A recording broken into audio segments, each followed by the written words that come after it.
Nigeria's transition to cleaner, cheaper energy is in focus again as lawmakers intensify scrutiny of the compressed natural gas policy.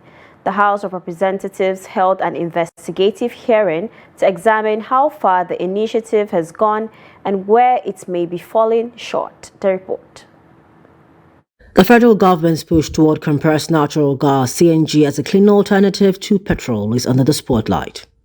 1 year after Nigeria launched its CNG policy, lawmakers say the promises are falling short, raising fresh questions about transparency, funding and delivery. The Speaker of the House, Tajuddin Abbas, says the initiative is crucial to Nigeria's energy transition. This hearing marks a crucial moment in our collective oversight responsibility, especially as it concerns the federal government's strategic transition from traditional fuel to cleaner and more affordable energy solutions. The essence of this public hearing cannot be overstated, as it reflects our legislative commitment to transparency, accountability, and effective policy implementation.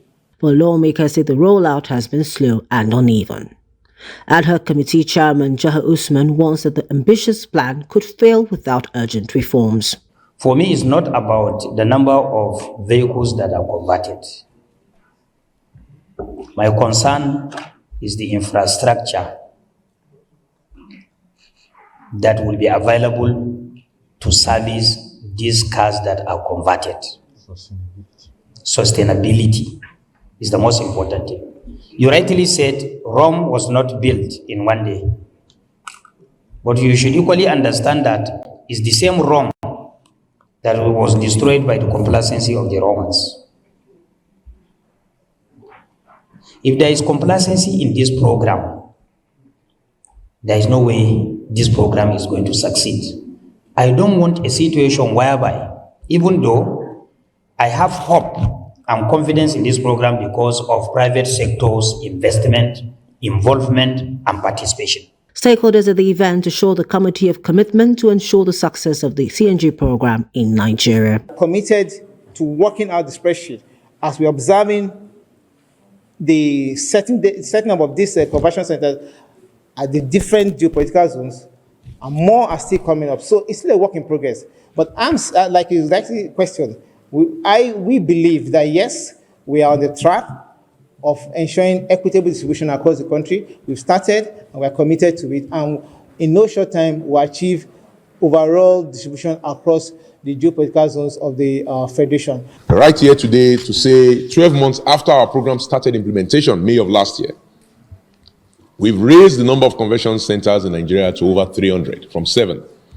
Not because government was building those conversion centers, but because the PCNGI developed programs to incentivize the creation of those conversion centers by the private sector in line with Mr. President's directive that we catalyze the sector and we do not replace the sector. You agree with me that if we had started awarding contracts to build conversion centers, we will probably not have 20 of them in Nigeria today. To safeguard the long-term implementation of CNG and the safety of Nigeria, FRSC respectively recommends A. Legislative support to formalize the certification of CNG workshops and vehicle conversions procedures. B.